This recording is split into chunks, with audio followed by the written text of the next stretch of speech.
بسم اللہ الرحمن الرحیم۔ کتے کے بدن یا کپڑے سے چھو جانے کا مسئلہ۔ پیارے ناظرین، آج کے اس ویڈیو میں ہم آپ کو بتائیں گے کہ اگر کتے کا بدن یا کپڑے سے چھو جانے سے کیا انسان ناپاک ہو جاتا ہے، تو چلیے جانتے ہیں۔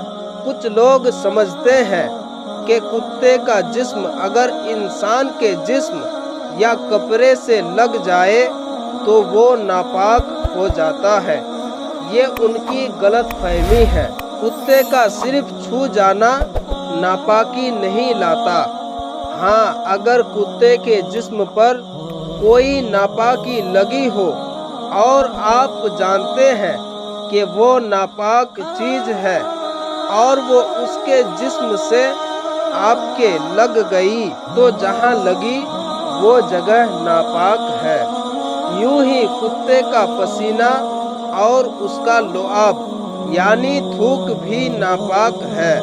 وہ بھی جہاں لگے گا ناپاک کر دے گا، اور ایسی صورت میں نہ تو صرف چھو جانا اور بدن سے لگ جانا ناپاکی کے لیے کافی نہیں ہے۔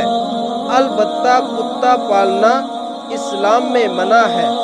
ہاں، اگر شکار یا حفاظت کے لیے واقعی ضرورت ہو، شوقیہ اور بغیر خاص ضرورت کے نہ ہو تو اجازت ہے۔ تفصیل کے لیے دیکھیے فتویٰ رضویہ جلد 10 قسط 1 صفحہ نمبر 196۔ پیارے ناظرین، ہمارا اگلا ویڈیو ہے کیا ڈھیلے سے استنجا کرنے کے بعد پانی سے دھونا ضروری ہے؟